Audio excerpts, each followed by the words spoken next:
Ladies and gentlemen, welcome back. It looks like we've got things sorted out here for the time being. God, I hope so, yeah. Indeed. Yeah, we've had technical problems. I'm sick. I think I have exactly what you don't have. yeah, exactly. I don't think you can get this again, because I'm pretty sure this is what you had at DreamHack. It's exactly the same symptoms. It's really good to actually be able to breathe through both nostrils sure without a problem. Yeah, thank you. Yeah, I wish I could do that right now. I couldn't do it at DreamHack, so... Yeah, at least I'm not coughing for the moment. We've actually sent Odie off to find the most foul cough mixture he can possibly find. Because everyone knows the worse it tastes, the better it is for you. That's why you got to drink some straight alcohol.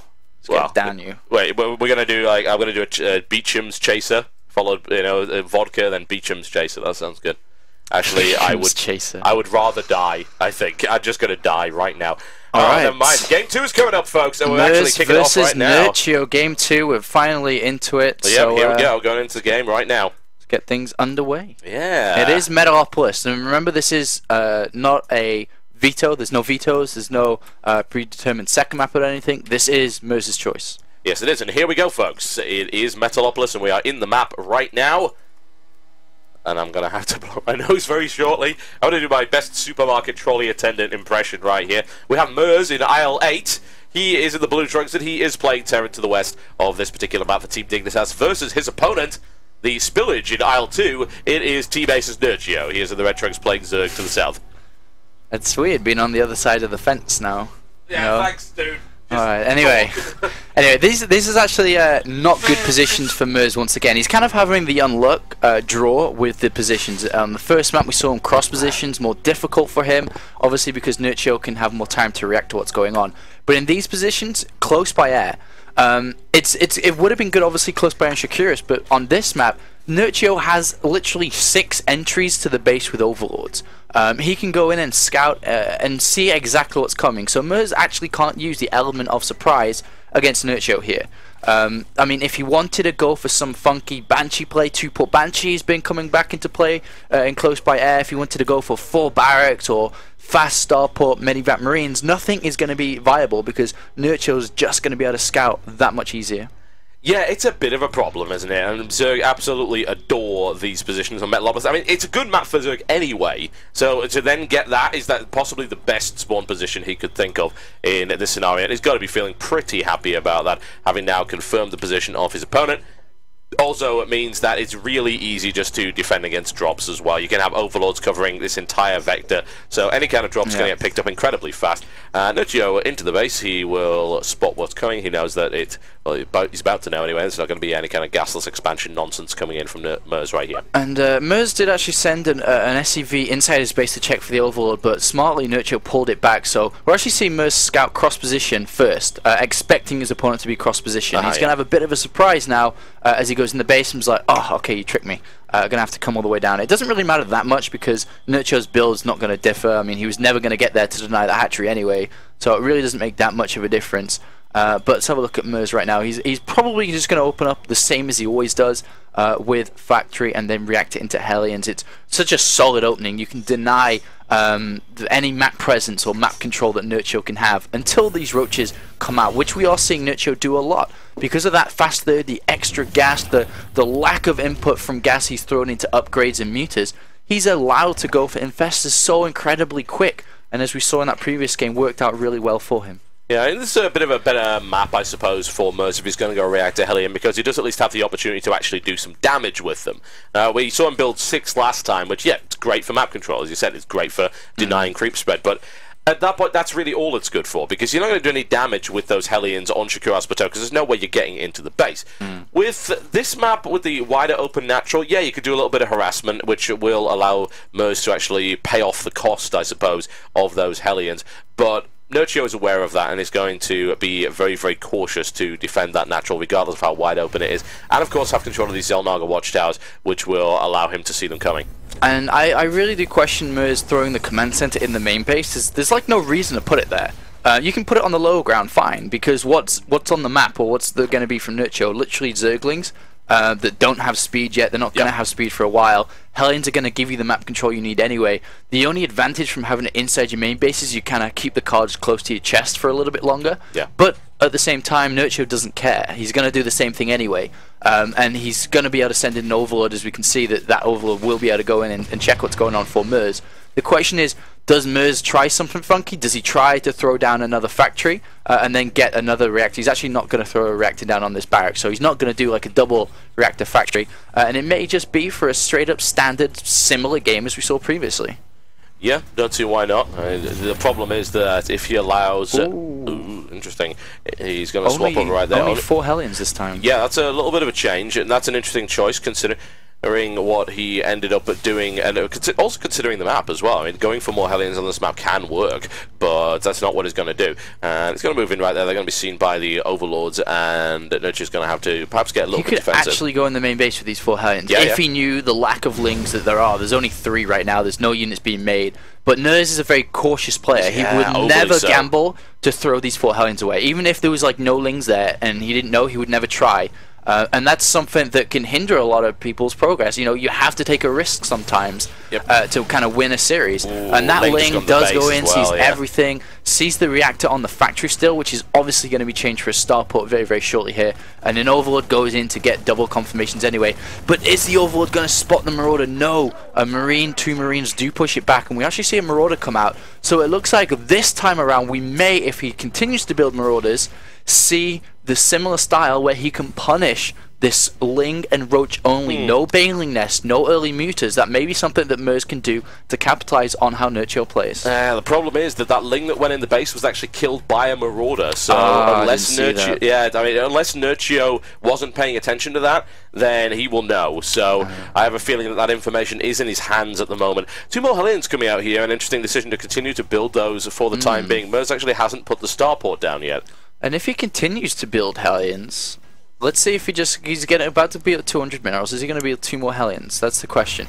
Because if he throws down 2 more Hellions, then it's literally merz. Okay, so merz is going to be going for this kind of Marine Marauder Hellion attack without the Marauders. I mean, without the Medivac, sorry. So this may or may not work. It's a little bit of a gamble with his overall strategy, not with his kind of unit placements. But the thing is, the creep spread's looking decent. 6 more Roaches are on the way. Roach is obviously going to be pretty useless again, any kind of Marauder count, which is now at 4, and 2 more queued up on each. So will merz be able to hit this? And the thing is, look at the lack of overlords that we have from Nerchio outside the main base of merz. There's no way that Nerchio can see this coming. The only thing he does have is the Zelnogga Tower, but oh no, is he going to reveal all these units? Oh, I'm not sure if that Roach... I was actually checking the vision. The Roach may have seen like 1 Marine Marauder.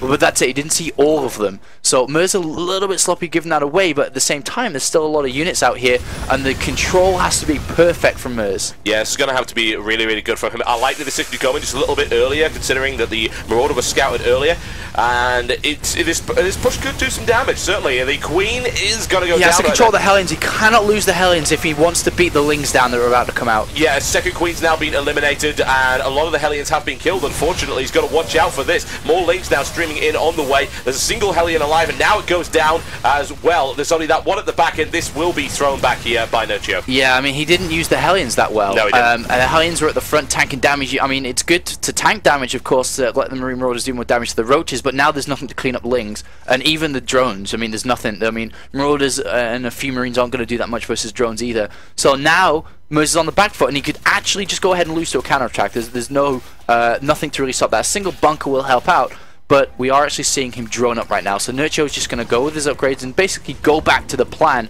of what he wanted to do before. And Marauder Marines are getting picked off there as they try to retreat here, unfortunately. Oh, that's really unfortunate. That's another Marauder taken out. That's a lot of resources thrown away for no real reason then.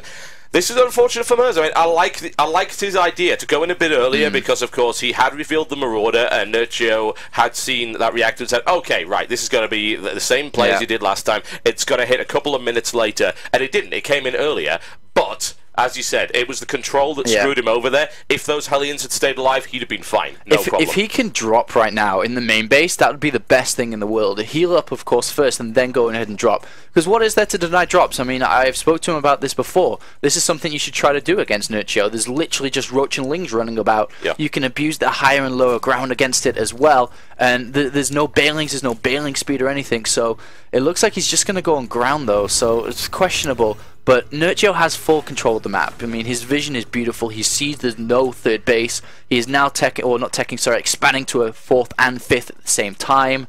He's just flowing through this game very nicely.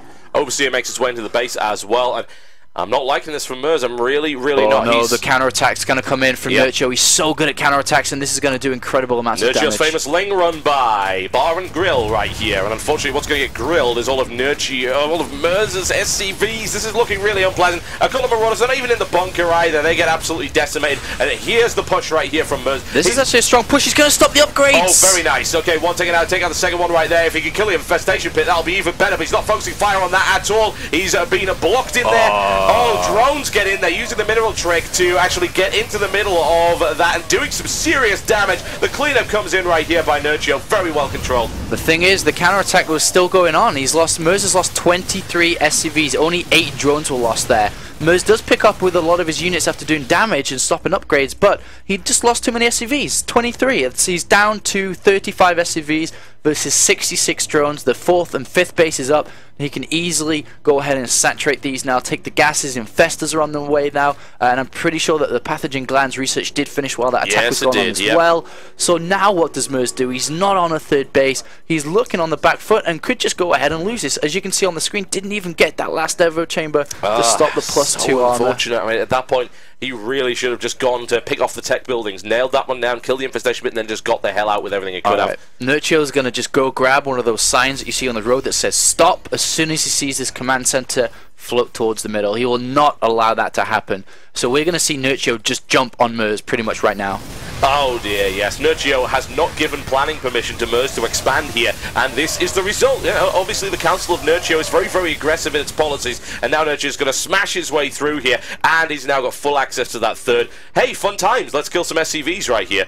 Yeah, and this is not looking good for merz now. I mean, there was a gamble to take 3rd base with no units, but it's what you have to do when you don't have anything. You have no outs. The only outs is to try to establish the gold base, maybe build a bunker there and be able to hold it on versus the army of Nerchio. But that's what I say, unless you take the momentum away from Nerchio with a decent attack, which merz has not done in these 2 games, Nerchio is almost unstoppable. You know, there's a reason why he wins all these tournaments. Yeah, his build is really refined. It's been refined for so long as well. We were pointing this out back in Shoutcraft Invitational 1 that he ended up winning, just how refined his build orders were. They're only getting better, and that's the terrifying thing. Yeah. His execution is pretty much perfect, and this is probably it for merz, I'm afraid. I don't see how he can stop this hammer blow of an attack coming in. Off. Yeah, yeah, unfortunate here for the Dignitas hero. He's going to go down straight away. GG, ladies and gentlemen. 2-0 sweep right there for Nerchio in a very convincing series for him. Indeed, and Nerchio is looking good.